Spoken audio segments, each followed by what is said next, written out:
Have you ever looked at your VA disability ratings, done the math in your head, and realized the numbers just do not add up? You think you have a 50% rating and a 30% rating, which should equal 80%, right? But then the VA sends you a letter saying your combined rating is only 65%, or maybe even 70%. That moment of confusion, that feeling of being shortchanged, that is exactly where the VA's hidden rules live, and it is what they do not actively advertise. We are going deep today, pulling back the curtain on the most misunderstood parts of the VA disability rating calculation, the secrets that determine whether you get the compensation you deserve or if you end up leaving thousands of dollars on the table every single year. This is not just about percentages. It is about understanding the system so you can navigate it effectively and ensure your service and your sacrifice are properly recognized. We are going to expose 7 critical truths about how your disability rating is truly calculated, starting immediately with the biggest shocker of all. The combined rating table is designed to make reaching 100% exponentially harder the closer you get. The first, and arguably the most crucial thing the VA does not tell you outright, is how the combined rating table fundamentally works. It is not simple addition. The VA operates on the principle of the whole person. When you first leave service, you are considered 100% able-bodied or 100% efficient. Every rating you receive is calculated against the remaining percentage of your able-bodiedness, not against the original 100%. This single concept is the bedrock of VA math, and if you miss it, you will never understand why your numbers seem wrong.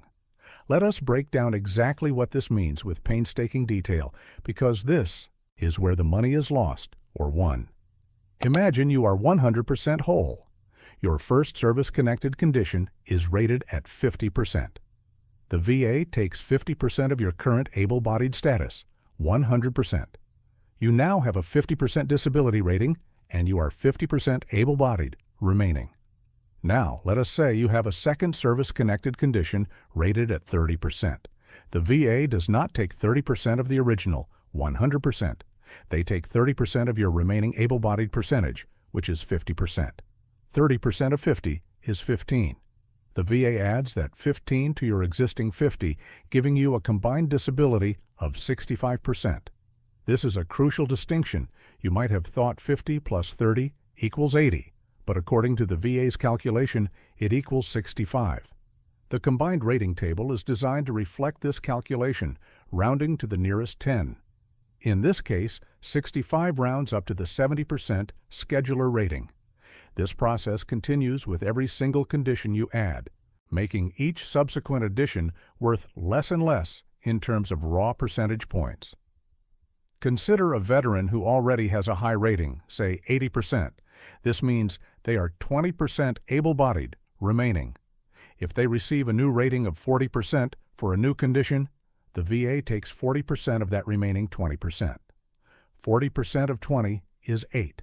They add that 8 to the existing 80, resulting in an 88% combined disability rating. This 88% then rounds up to the 90% scheduler rating. Notice how a 40% condition only moved the veteran from 80% to 90%, whereas that same 40% condition applied to a veteran with a 0% rating would have resulted in a 40% rating instantly.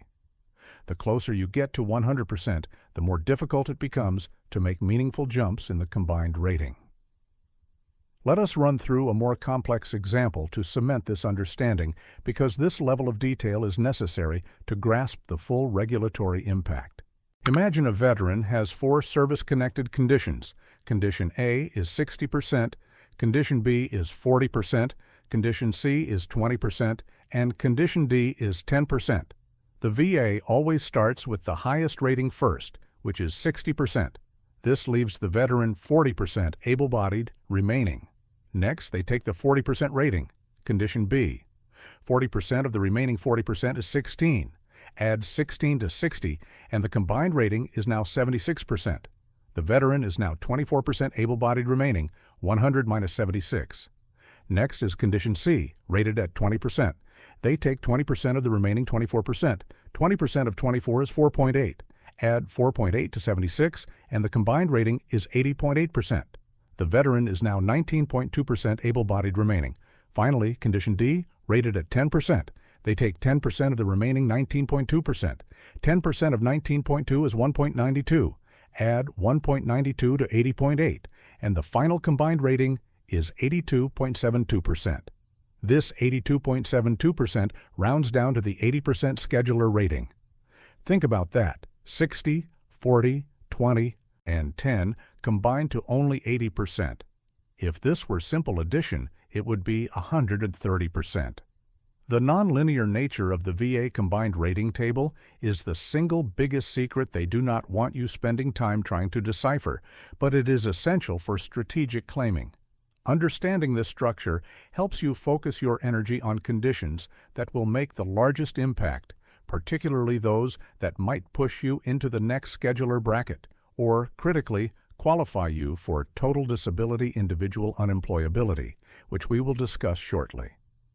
The second monumental secret the VA often fails to explain clearly is the power of the phantom 0% rating. Many veterans receive a rating of 0% for a condition they filed for, and they immediately discard the decision as useless. They think, well, I got no money for that, so it doesn't matter. This is a profound mistake. A 0% rating is not a zero-value decision. It is a service connection established in perpetuity. This is a crucial distinction between a claim being denied outright and a claim being granted service connection but rated at 0% severity. The difference is night and day, and understanding this can save your entire benefits future. When the VA grants a 0% rating, they are officially recognizing that the injury or illness is a direct result of your military service. This service connection is the gateway to several vital benefits, even without monthly compensation. First, and most importantly, it acts as a permanent placeholder. If that condition worsens, even 10, 20, or 30 years down the line, you do not have to fight the initial service connection battle again. You simply file for an increased rating, providing medical evidence of worsening symptoms. The hardest part of the fight, proving the link to service, is already done. If the claim had been denied outright, you would face the much harder task of appealing or submitting a supplemental claim, proving both the service connection and the current severity. The 0% rating removes that initial hurdle entirely. Second, a 0% rating is often the foundation for secondary claims. This leads us directly into our next major point, but it is important to note here that if a condition is not service-connected, it cannot cause a service-connected secondary condition. If your primary condition, say a mild case of pes planus, flat feet, is rated at 0%, but that foot condition causes chronic knee pain requiring continuous medication, that 0% rating is the required link to make your knee pain a secondary service-connected disability. Without that 0% placeholder, the secondary claim collapses entirely. Third, a 0% rating often grants you ancillary benefits, particularly improved healthcare access. Veterans with any service-connected disability, even 0%, are placed in a higher priority group for VA healthcare enrollment. This means reduced copays, potentially better access to specialists, and confirmation that the VA will provide care for that specific condition free of charge. Ignoring a 0% rating is ignoring a critical insurance policy for your long-term health and financial stability. If you receive a 0% rating, you should celebrate the successful establishment of service connection, then meticulously document the condition's progression, knowing that the door is always open for an increase. This brings us to the third secret the VA often keeps quiet, because it is the hidden goldmine for increasing your overall rating: the rule of secondary conditions. The VA is primarily focused on rating the conditions you filed for, but they are less proactive in guiding you toward conditions that have developed as a result of your already service-connected issues. Many veterans treat their body like a collection of isolated problems. My back hurts, my knee hurts, my mind is troubled. But the human body is a complex, interconnected system, and the VA regulatory framework, specifically 38 CFR, recognizes this. You must proactively identify and claim these secondary conditions. Secondary conditions are disabilities that are medically caused or aggravated by a service-connected primary condition. This is where veterans often see significant rating jumps, especially when the primary condition is rated relatively low. Think about common musculoskeletal injuries. If you have a service-connected knee injury rated at 30%, you might start favoring the other leg or shifting your weight when you walk. Over years, this abnormal gait places undue stress on your hips, your ankle, and your back. If medical evidence supported by a clear nexus statement proves that your service-connected knee injury caused or aggravated a pre-existing or new condition in your hip or back, those new conditions become service-connected secondary disabilities. They are then rated independently and factored into the combined rating table. Let us look at mental health, which is a massive area for secondary claims. If you are service-connected for chronic pain, say severe migraines or a back condition, that constant debilitating pain can lead directly to anxiety, depression, insomnia, or even gastrointestinal issues like irritable bowel syndrome, IBS, or gastroesophageal reflux disease, GERD. The medical literature is robust on the connection between chronic pain and mental health disorders, as well as the link between psychological distress and digestive issues. If you have a 50% back rating and that pain has caused chronic debilitating depression that prevents you from working, you must file a secondary claim for depression, linked directly to the back pain. The resulting mental health rating, which can be as high as 70% or 100% in severe cases, is factored into your overall combined rating, often resulting in a massive increase. The key to unlocking the secondary condition goldmine is the medical nexus. You cannot simply state that your back pain makes you sad. You need a medical professional, ideally a private physician or a specialist familiar with VA claims, to provide a clear, unambiguous statement that it is at least as likely as not that the veteran's current condition, the secondary disability, is caused by or aggravated beyond its natural progression by the veteran's service-connected condition, the primary disability. This nexus statement is the bridge that connects the two conditions, transforming an isolated symptom into a compensable, service-connected disability. The VA will not go searching for these connections for you. You must identify them, research the medical connection, and present the evidence proactively. This requires diligence, self-advocacy, and often consulting with experts who understand the intricate dance between conditions. The fourth truth, a deeply unsettling one for many veterans, is the unspoken power of the Compensation and Pension (C&P) examiner. The C&P exam is the single most critical high-stakes moment in your entire claims process, and the VA does very little to prepare you for how much weight that examiner's opinion carries. While the VA claims processor, rater, makes the final decision, that rater is heavily guided and often bound by the findings documented on the Disability Benefits Questionnaire, DBQ, filled out by the C&P examiner. The examiner, in a short 15 to 45-minute appointment, essentially crystallizes the severity of your condition into a bureaucratic form. What the VA does not tell you is that many C&P examiners are contractors working under strict time constraints, and they may not have access to your full medical history until minutes before the exam begins. They are not your treating physician. Their job is solely to assess the current severity of your service-connected condition and ensure it aligns with the criteria set forth in the VA schedule for rating disabilities, 38 CFR Part 4. If you walk into that exam unprepared, unable to articulate the full frequency, severity, and functional impact of your symptoms, the resulting DBQ will likely minimize your condition, leading to a lower rating or even a denial. The secret here is preparation and specificity. You must treat the C&P exam like a deposition. You are there to testify about your worst days, not your average days. When the examiner asks, "How is your back pain?" you do not say, "It's okay, I manage." You detail the worst impact. 3 times a week, the pain is so severe I cannot bend over to tie my shoes, and I have to take prescription medication and lie down for an hour. On those days, I cannot lift anything over 10 pounds.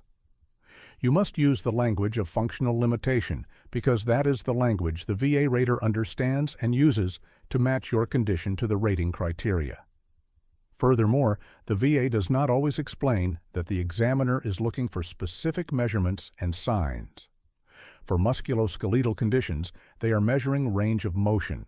If you push through the pain to show the examiner you can move your arm or leg further than you normally would, you are actively rating yourself lower. The VA rules mandate that the range of motion must be measured to the point of pain, not the maximum possible movement. You must stop when the pain begins and clearly state, "That is where the pain starts." For mental health exams, the examiner is checking specific criteria related to occupational and social impairment. If you downplay your isolation or your inability to maintain relationships because you feel embarrassed, the examiner will document a lower level of impairment. The C&P examiner's report is the bottleneck, and controlling the narrative during that brief window is paramount to receiving an accurate rating. The 5th critical piece of information the VA often omits or obscures is the myth of the static condition and the reality of future examinations. When you receive a disability rating, especially a high one, you want to believe it is permanent and that you can rely on that income stream indefinitely. While many conditions are rated as static, meaning they are permanent and not expected to improve, the VA reserves the right to schedule future examinations, RFEs, for conditions they deem unstable or likely to improve. This threat of a future reduction hangs over many veterans, causing significant anxiety. The VA does not proactively tell you which ratings are considered static and which are not. This information is typically buried in the internal codes of your decision letter. A condition that is non-static means the VA believes there is a chance for improvement, and they will schedule a mandatory re-examination, usually in 2, 3, or 5 years. If you miss this exam, or if the examiner finds evidence of significant improvement, your rating can be reduced, sometimes drastically. This is a terrifying prospect, especially for veterans who rely heavily on their compensation. However, there are protections the VA often fails to highlight. First, the 5-year rule. If your condition has been rated at a certain level for 5 continuous years, the VA must show sustained improvement to justify a reduction. A temporary improvement is not enough. Second, the 10-year rule. If a service-connected condition has been rated for 10 continuous years or more, the VA cannot terminate service connection entirely, except in cases of fraud. They can still reduce the rating, but they cannot take the service connection away. Third, the 20-year rule. If a rating has been in effect for 20 continuous years, it becomes protected. It is considered stabilized and cannot be reduced below the current level unless fraud is proven. The secret is advocating for a static rating early. If your condition is clearly permanent, such as an amputation, a degenerative spinal condition that has plateaued, or a condition that has been stable for many years, you or your representative should explicitly argue for a static designation, citing medical evidence of permanence. The VA will not automatically apply the static designation just because a condition seems permanent. They need clear documentation and justification. Understanding these timelines, 5, 10, and 20 years, is essential for long-term financial planning and security regarding your benefits. The 6th, and arguably most life-changing secret the VA often fails to emphasize early enough is the availability and power of TDIU, total disability. individual unemployability. Many veterans get stuck focusing solely on the combined rating table math, trying desperately to claw their way to 100% through scheduler. Ratings, e.g., 95% rounded up. But the VA provides a mechanism to reach the 100% compensation level even if your calculated scheduler rating is lower, provided your service-connected conditions prevent you from maintaining substantially gainful employment. This is TDIU, and it is a path to 100% pay that bypasses the difficult combined rating math. TDIU is not a separate rating, it is a status that pays you at the 100% rate. The key regulatory threshold is that you must have one service-connected disability rated at 60% or more, or two or more service-connected disabilities with a combined rating of 70% or more, provided one of those conditions is rated at 40% or more. If you meet the percentage requirements, the focus shifts entirely to your functional limitations and employment history. The VA does not tell you to file for TDIU. They expect you to know to check that box. The core of a successful TDIU claim is proving that your service-connected disabilities, and only those service-connected disabilities, prevent you from working in a substantial gainful capacity. Substantially gainful employment typically means earning above the federal poverty level. The VA is not looking at whether you could work a few hours a week doing light specialized tasks. They are looking at whether you can maintain consistent employment that supports you financially. The VA often obscures the nuances of this process. For instance, many veterans believe they must be completely unable to work to qualify. This is not true. If your service-connected conditions require so many days off due to flare-ups, pain, or necessary medical appointments that no reasonable employer would keep you, you are considered unemployable. The VA looks at the duration and frequency of your absences, the limitations on your ability to sit, stand, lift, or concentrate, and how these limitations translate into a real-world work environment. A common pitfall the VA fails to warn veterans about is the risk of filing for TDIU while still attempting to work. If you are working and earning above the poverty line, the VA will deny the claim unless you can prove that your employment is protected or marginal. Marginal employment is typically low-paying work that doesn't utilize your skills. Protected employment is work where an employer makes significant accommodations specifically because of your disabilities, often a job held by a family member or friend. The VA does not want to see evidence of sustained, competitive employment when you are claiming unemployability. Filing for TDIU is a serious declaration that you are functionally unable to maintain work due to your service, and it must be supported by a detailed employment history and statements from you and potentially past employers detailing why you had to leave or why you cannot hold a job. TDIU is a lifeline, but it requires strategic timing and meticulous documentation of your inability to function in the competitive labor market. Finally, the seventh secret the VA often downplays, leading to countless denials and low ratings, is the immense undervalued importance of lay evidence, sometimes called buddy statements or witness statements. The VA is a bureaucracy that loves official documents, military records, doctor's notes, diagnostic tests.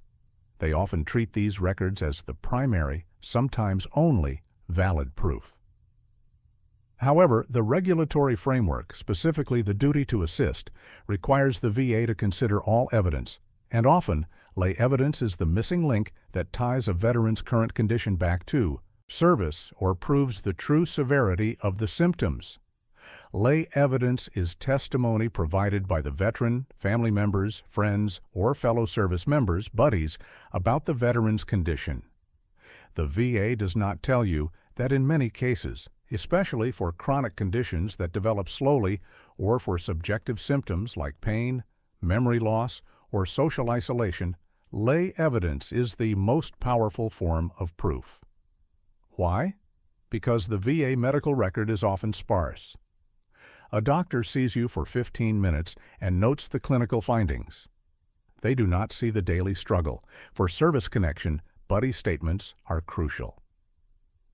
If you are claiming a specific event caused your injury, say a specific fall or exposure, and there is no official record, a statement from a fellow service member who witnessed the event detailing the date, location, and resulting injury can establish the necessary link to service.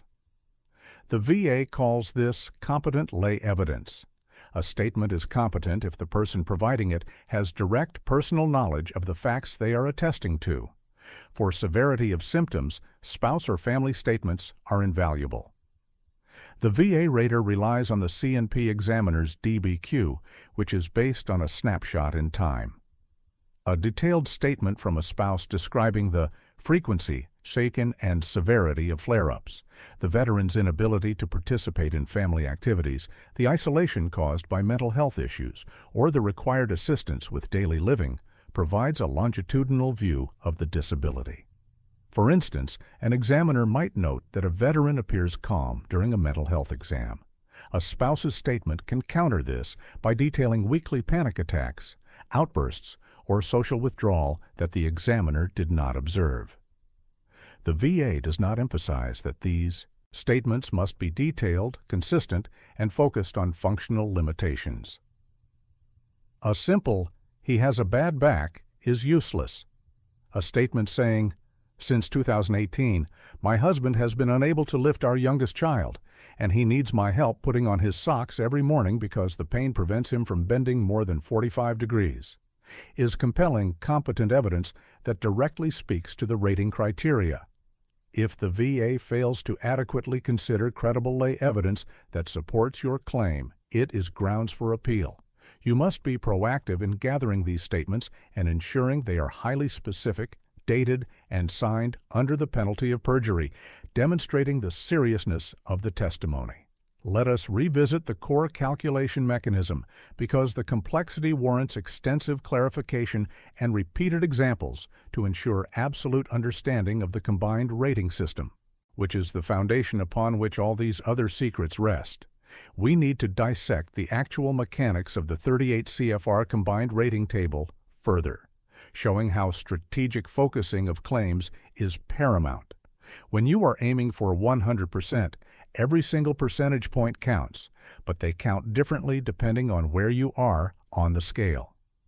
For example, moving from 10% to 20% requires only a 10-point jump. Moving from 90% to 100% requires a 50-point jump in the remaining percentage calculation. If you are at 90% combined, you have 10% able-bodied remaining. To get to 100%, which requires 95% combined before rounding, you need to acquire a new rating that takes up 50% of your remaining 10%. 50% of 10 is 5. Added to 90, that makes 95%. So, to get to 100%, you need a condition rated at 50% or more, or several smaller conditions that combine to equal 50% of the remaining 10%. This is the mathematical wall the VA uses to control who gets the maximum benefit. Consider a veteran rated at 94%. This is the highest scheduler rating before rounding up to 100%. If they acquire a new 10% rating, the VA calculates 10% of the remaining 6% able-bodied status. That is 0.6%. The new combined rating is 94.6%, which still rounds down to 90%. That 10% condition, which felt significant, provided almost no benefit because of the VA's rounding rules and the combined calculation method. This is why veterans who are stuck at 90% must focus on filing claims for conditions that are inherently rated high. Conditions like severe mental health disorders, certain heart conditions, or secondary conditions that have a massive impact on functionality. Let us delve deeper into the strategic filing based on the combined rating table. If a veteran is at 70% combined, they are 30% able-bodied. Remaining, they need to reach 75% to round up to 80%. They need a new condition that calculates to 5% of the original 100%. If they file for a new 20% rating, the VA takes 20% of the remaining 30%, which is 6, Add 6 to 70, and the new combined rating is 76%. This rounds up to 80%.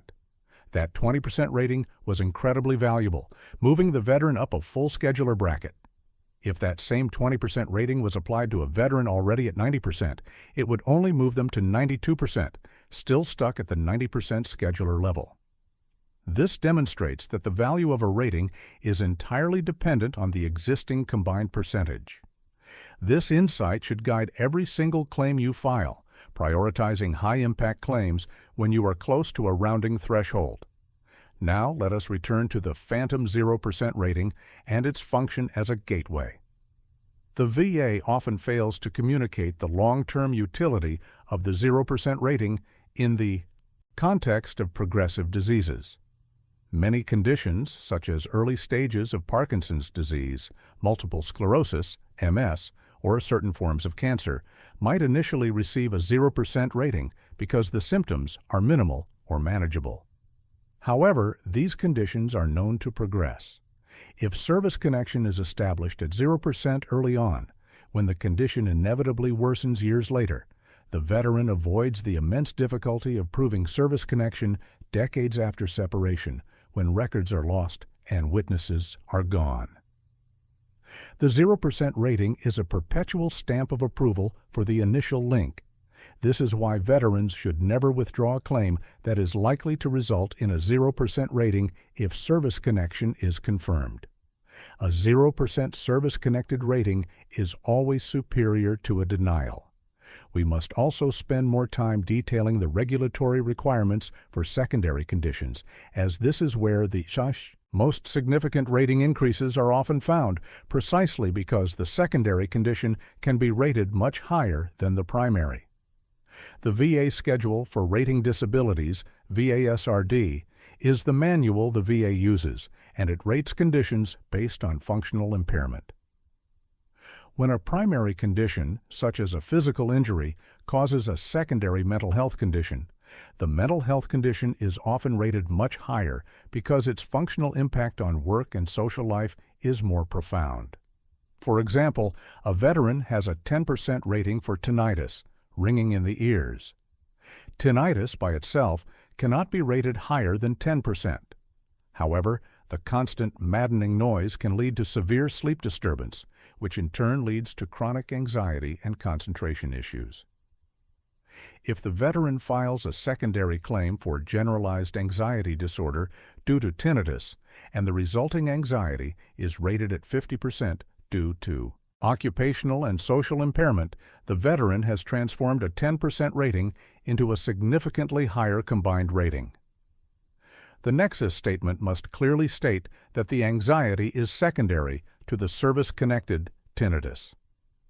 The VA does not actively encourage veterans to explore these complex causal links, but they are required to compensate for them if proven.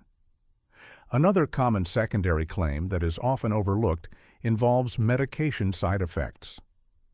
If a veteran is taking strong service-connected pain medication, opiates, muscle relaxers, NSAIDs, and those medications cause documented side effects like liver damage, chronic fatigue, or severe digestive issues, shown e.g. GERD, requiring continuous prescription medication, those side effects can be claimed as secondary service-connected disabilities. The VA is compensating not only for the injury, but also for the necessary treatment required for the injury and the resulting impairments from that treatment. This requires meticulous medical documentation showing the necessity of the medication and the resulting adverse effects. Let us expand on the critical nature of the C&P examiner's role and the DBQ. The DBQ is structured around specific criteria in the 38 CFR.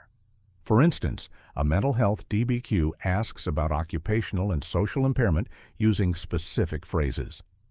Total occupational and social impairment. Occupational and social impairment with deficiencies in most areas. Occupational and social impairment with reduced reliability and productivity. These phrases correspond directly to the 100%, 70%, 50%, and 30% ratings, respectively. The VA rater relies almost entirely on which box the C&P examiner checks. If the examiner checks the box corresponding to occupational and social impairment with reduced reliability and productivity, the rater is highly likely to assign a 30% rating. The secret is to ensure your testimony during the C&P exam directly correlates with the language of the higher rating criteria. If you are aiming for 70% for a mental health condition, you need to be able to describe deficiencies in most areas: work, school, family relations, judgment, mood, and sleep. You need to provide concrete, recent examples of how your condition impacts these areas. If you are claiming severe joint pain, you must emphasize the limitations on movement, not just the pain itself. The examiner measures range of motion, and if you fail to emphasize the painful limits of that motion, the DBQ will reflect a higher range of motion, resulting in a lower rating. The VA does not provide veterans with the DBQ forms beforehand, which is a major disservice, but veterans can and should research the DBQ for their specific condition to understand the language the examiner is listening for. Regarding the myth of the static condition, we need to focus on the concept of material improvement. When the VA schedules a re-examination, RFE, they are looking for evidence of material improvement in your condition.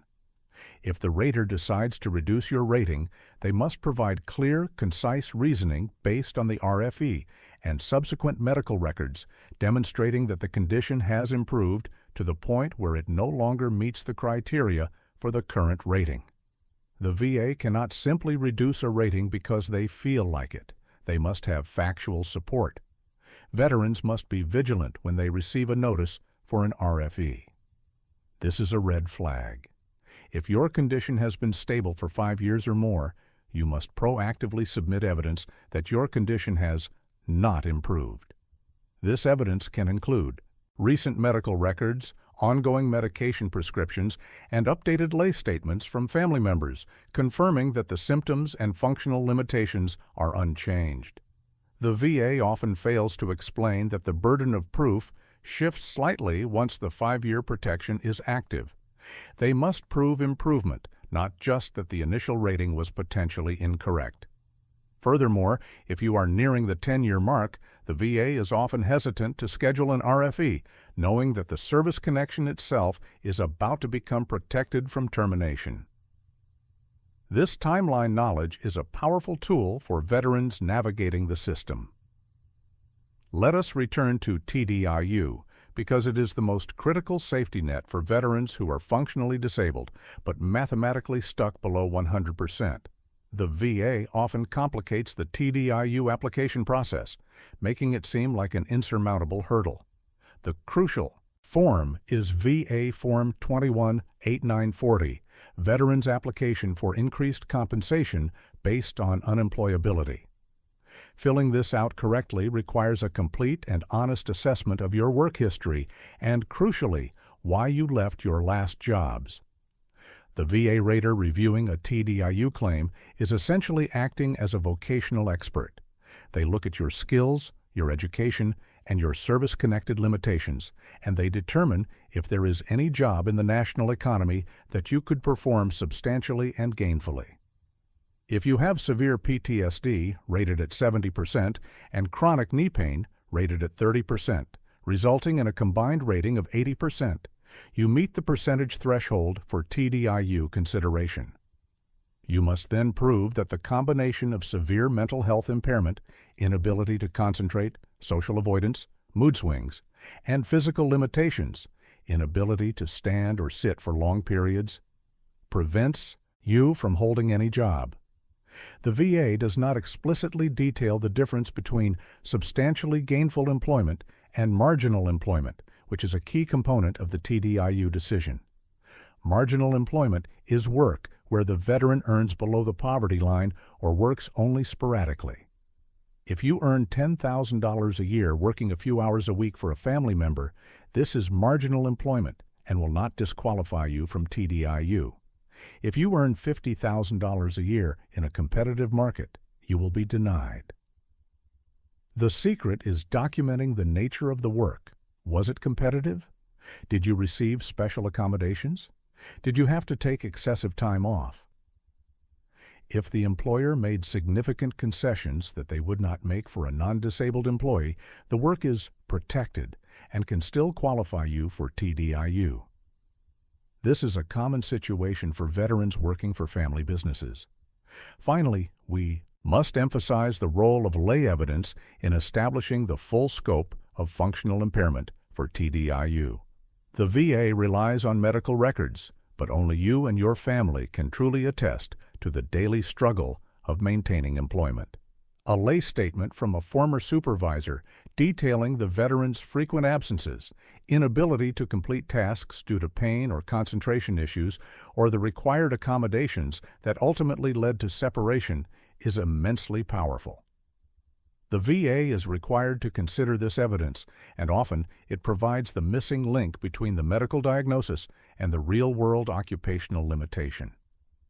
Do not rely solely on the C&P exam. Use lay evidence to paint the complete picture of unemployability. In conclusion, the VA disability rating calculation is far more complex than simple arithmetic, and the VA does not make it easy to understand the hidden rules that govern your benefits. We have uncovered 7 truths that are essential to maximizing your rating and securing your financial future. Remember, the combined rating table is nonlinear, making every percentage point increasingly valuable the lower your current rating is, and exponentially harder to gain the higher you go. You must understand that a 0% rating is not a failure. It is a permanent service connection that protects future claims and acts as a necessary foundation for secondary claims. Secondary conditions are the hidden gold mine, allowing you to link conditions like chronic pain to mental health issues, often resulting in massive rating increases. But you must proactively file these claims with a strong medical nexus. Never underestimate the power of the C&P examiner. Prepare meticulously for that exam, speaking the language of functional limitation and emphasizing your worst days, not your average ones. Be aware of the myth of the static condition and know your protections, the 5, 10, and 20-year rules, and always advocate for a static designation for permanent conditions. Do not overlook TDIU. If you are unable to maintain substantially gainful employment due to your service-connected conditions, regardless of your combined percentage, file for unemployability. And finally, utilize the immense, often ignored power of lay evidence. Buddy statements, spouse statements, and detailed personal accounts to fill in the gaps that medical records simply cannot capture. Your benefits are not a handout. They are earned compensation for your service. Understanding these hidden rules empowers you to advocate effectively, ensuring you receive every dime you are owed. Do not let the bureaucracy intimidate you. Arm yourself with knowledge and claim what is rightfully yours.